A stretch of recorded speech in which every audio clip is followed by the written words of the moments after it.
সন্তান মাত্র 8 মাস বয়স, ও তো কোনোদিন ওর বাবার চেহারা কথা বলতে পারবে না।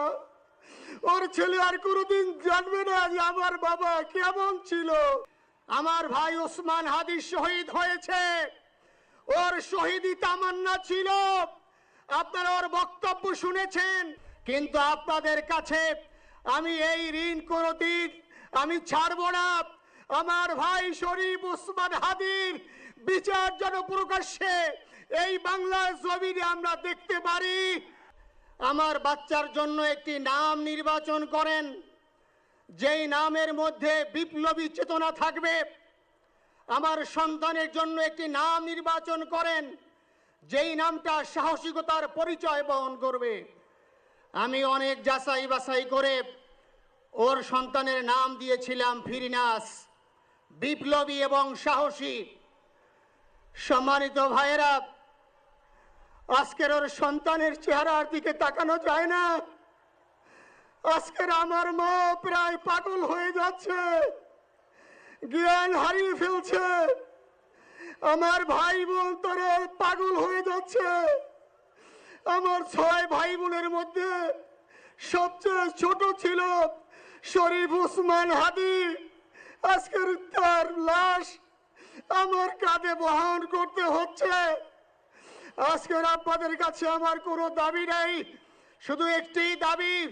7 থেকে 8 দিন হয়ে গেল দিবালোকে প্রকাশ্যে রাজধানী ঢাকায় জুমার নামাজের পরে খুনি প্রকাশ্যে গুলি করে যদি পার পেয়ে যায়, এর চেয়ে লজ্জার আমাদের আর কিছু নাই। যদি বর্ডার পাস হয়ে যায়, 5 থেকে 7 ঘন্টা সময় তারা কেমন করে গেল, এই প্রশ্ন জাতির কাছে রেখে গেলাম। আমার কোনো চাওয়া পাওয়া নাই। আমার ভাই ওসমান হাদি শহীদ হয়েছে, ওর শহীদি তামান্না ছিল। আপনারা ওর বক্তব্য শুনেছেন, আপনারা শহীদ ওসমান হাদির টক শো শুনেছেন। ও সব সময় শহীদি তামান্না করত। হয়তো আল্লাহ তাআলা ওর শহীদি সেই মত নসিব করে দিয়েছেন, কিন্তু আপনাদের কাছে আমি এই ঋণ কোনোদিন আমি ছাড়বো না।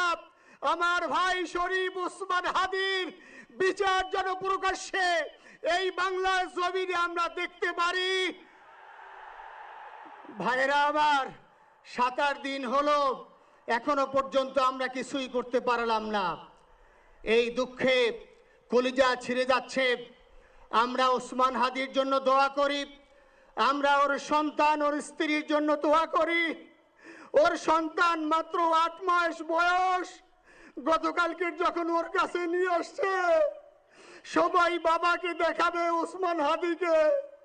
আমি বললাম কি লাভ হবে, ও তো কোনোদিন ওর বাবার চেহারা কথা বলতে পারবে না। ওর ছেলে আর কোনোদিন জানবে না যে আমার বাবা কেমন ছিল। ভাইরা আমার, ওসমান হাদি আর ফিরে আসবে না। ওসমান, তুমি দেখে যাও, লক্ষ লক্ষ জনতা, তৌহিদি জনতা তোমার জন্য পাগল। ওসমান, তুমি মরো নাই, তুমি আমাদেরকে পাগল বানাই দিয়ে গেছো।